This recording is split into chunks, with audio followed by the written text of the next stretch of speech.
thank you again for incredible music.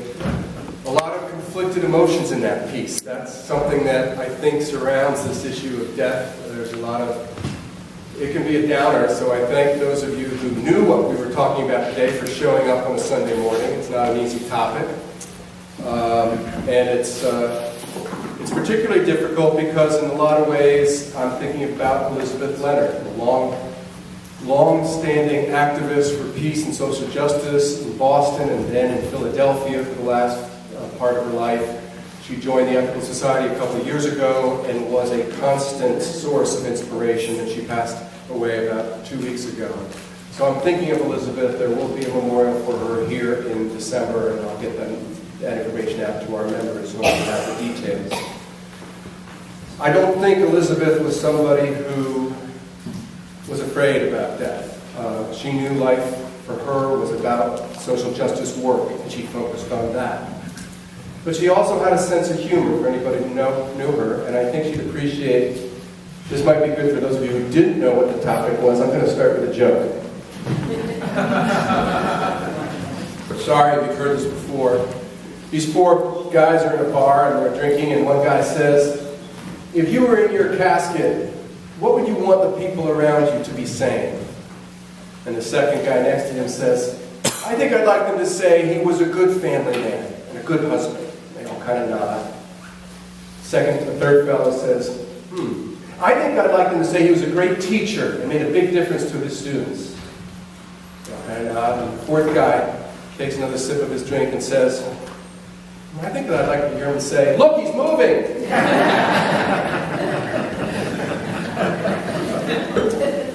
Sorry, it's all downhill from here, I've got to say. So, humor does make this topic a little easier. I read an article last year written by a Dr. Greengross who claimed that death anxiety could actually be something handled well by humor. He talked about something called the terror management theory, where he says, and this can have to do with any sort of terror, but death in particular, he said, and he says quite often it has three effects on the human psyche. The first effect is it can sort of paralyze you psychologically. So maybe like a psychological flight response, you just sort of push it away. It can also, interestingly enough, develop hostile attitudes and aggressive attitudes towards other people. So fear of death can lead you to almost turn that fear around and see others as threats. It's like a fight response to the fear of death. And the third response, he said, is that it could promote dark humor and irony. Now, I don't want to flight from it. I don't want to fight because of it. I do embrace irony and humor. That's one reason why I love Monty Python. Now, this is a comedy group, if you don't know, from England, who got me laughing seeing a medieval body collector walking around a plague-ridden Europe hundreds of years ago saying, bring out your dead, bring out your dead. I love the final scene of The Life of Brian, if you haven't seen it, where a group of crucified prisoners break into a song urging us to always look on the bright side of life. Always look on the bright side of life. For life is quite absurd, and death's the final word. You must always face the curtain with a bow. Forget about your sin, give your audience a grin. Enjoy it, it's your last chance anyhow. Always look on the bright side of death. My wife does not understand why I laugh at that scene, and I understand that. But now I can cite an actual health professional, Dr. Greengross, who talked about how, quote, humor can help serve as a buffer, and, get this, he says, people who think about death are actually funnier. So, now, why is death funny, or why can it promote humor? Because generally, most humor comes about through a contradiction of intention and reality. When intention and reality clash, a lot of humor comes out of that. And regarding this topic, the intention is that we are important people, that we're proud, and death humbles us. And that often, that clash between life force and our fate makes us absurd. For the religious believer, of course, death doesn't necessarily have to be so absurd because it's nothing more than a transition from an embodied life to heaven. It sometimes is seen as something evil to be conquered through faith in Jesus. But for those who don't believe in heaven, death poses a different sort of problem. For the religious humanist, death isn't evil, but it is final. If you're an atheist like me, you have to deal with this even if you can't make any sense of it. And you can't always. The philosopher Simone de Beauvoir understood that death can be made even more absurd by trying to make sense of it. She said, "It is useless to try to integrate life and death to behave rationally in the presence of something that is not rational. Each must manage as well as he can in the atonement of feelings." This was from The Ethics of Ambiguity by de Beauvoir. She adds, "Today we're having a hard time living because we're so bent on outwitting death." On outwitting death. So maybe not trying to outwit it is the solution, just to accept it? Ernest Becker, who was an anthropologist studying death and dying, wrote a Pulitzer Prize-winning book called The Denial of Death, and all of these will actually be on a handout that I'll have at coffee hour. The Denial of Death, in that he writes, "The irony of man's condition is that his deepest need is to be free from the anxiety of death and annihilation, but it is life itself which awakens it. And so we must shrink from being fully alive."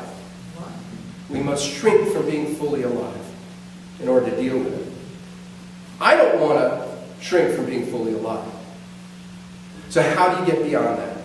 I kind of liked Thomas Nagel's approach. He was a philosopher from Princeton. He simply says, own the absurdity. He writes, "I would argue that absurdity is one of the most human things about us, a manifestation of our most advanced and interesting characteristics. It need not be a matter of agony unless we make it so. Such dramatics, even if carried on in private, betray a failure to appreciate the cosmic unimportance of the situation. We should approach our absurd lives with irony instead of heroism or despair." So humor, as long as it's not merely the denial of the reality, can be useful in being honest about death. Now, I'm a philosopher, so I also accepted Socrates' claim that philosophy done well is preparation for dying and death. Epicurus tried to rationalize his way around death. Maybe this is part of the outwitting element. He said, "Why should I be disturbed by death? For when life is, death is not. And when death is, life is not." At times, this simple logic works for me. It helps me focus on this life and the work before me. That seemed to be the approach of Felix Adler, who founded the ethical culture movement over 140 years ago. And when I was at Columbia University looking into his archives about 6 years ago, I found a letter that the Fells, Mr. and Mrs. Fells, wrote to Felix Adler. The Fells were Jenny Fells donated this building to the Ethical Society in the 20s. We've been here ever since. And in that letter, Adler was writing to them talking about how hard it was to be on his back for 8 weeks. He had ulcer surgery. It was near the end of his life. It was in 1932. And he said during that time that he was reminded that, quote, "in the midst of life, we see death." But he continued. He said, "But the point is to immediately set one's mind towards the continuation of one's activity. No matter how it may be hindered, or even to the extent that it may be curtailed in the future, but with all our mind and soul we must cling to the idea of continued beneficent activity." Keep doing good is what he was saying. Keep doing good. That doesn't mean you have to ignore death. It's one reason why the New York Society for Ethical Culture has begun something called the Death Cafe. You can go to their website to see it. It's described as a time to gather in a relaxed and safe setting to discuss death, drink tea, and eat delicious cake. So they discuss healthcare proxies and ethical wills, green burials. And the society explains that the goal is, quote, "to increase awareness of death and help people make the most of their finite lives." Maybe we should do that here. A way to help death make the most of our lives. Being honest with death can help us get the most out of our lives. Adler wrote in a little book called The Essentials of Spirituality, "The frank facing of death has the effect of sifting out the true values of life from the false, the things that are worthwhile from the things that are not worthwhile, the things that are related to the highest end and those that are related to lower partial ends." Is that true for you? Does contemplation of death help you sort through what really matters to you? When I think of those people facing death, whom I most admire, they manage to accept death and move past it in their life. I've seen them avoid the excessive heroism or despair with integrity. One person was Roger Ebert, the movie critic. He battled cancer and the complications that ended his life in 2013, but not before he demonstrated remarkable strength and courage, and a strikingly humanist perspective, I might add. In his memoir, he writes, "I know it is coming. I do not fear it because I believe that there is nothing on the other side of death to fear. I hope to be spared as much pain as possible on the approach path. I am grateful for the gifts of intelligence, love, wonder, and laughter. You can't say it wasn't interesting." He sounds like a humanist when he talks about how after death the elements of his body won't disappear. They simply return to the earth, to soil, to rain. In helping those who know and love him deal with his demise, Ebert quotes Walt Whitman, who wrote, "I bequeath myself to the dirt, to grow from the grass I love. If you want me again, look for me under your boot soles." Ebert cites a line from Saul Bellow as well. He says, "Look for me in the weather reports." My favorite Buddhist teacher, Thich Nhat Hanh, uses a similar naturalistic metaphor. He says, when we see that a cloud is there and then it goes away and we say the cloud has disappeared, he says we're missing the point. He said the cloud didn't disappear. We may be looking up and crying that it's gone and not realize that the raindrops on our cheek are the cloud. So there are times that I appreciate that and the Buddhist concept of non-permanence, which claims that it's the assumption that there's a permanent self that makes death so scary, and that if we didn't have that assumption, we wouldn't be so scared. If we can better appreciate that all reality is in a state of constant flux, ebbing and flowing, then maybe we might more easily accept our part in this celestial dance. Maybe. Maybe that's what Langston Hughes was talking about in this wonderful prose. "Dear, lovely death, thy taketh all things under thy wing, never to kill, only to change into some other thing. This suffering flesh to make it either more or less, but not again the same.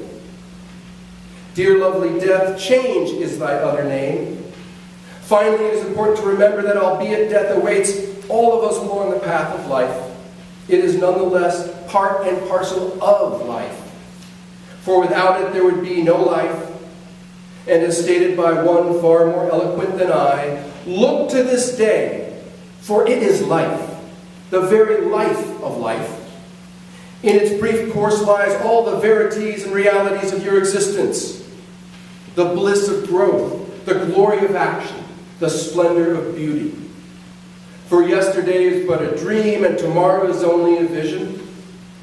But today, well lived, makes every yesterday a dream of happiness, and every tomorrow a vision of hope. Look forward well to this day. Look well to this day. Ebert managed to do it. So did Morrie Schwartz. For those of you not familiar with the little book called Tuesday with Morrie, I urge that you read it. It's very easy. Morrie Schwartz was a retired sociology professor from Brandeis University, and he died of complications of ALS, which is Lou Gehrig's disease. He died about 20 years ago. My mother-in-law died of the same. And back then, when he was given a year to live, Morrie began a series of Tuesday conversations with an alumni and ex-student called Mitch Albom. And Morrie told Mitch that he wanted to bring death out of the closet. He basically said that if we do, we can live more fully. He told Mitch, the culture is so stuck on death in terms of fear, hiding it. I think I have something to offer the world.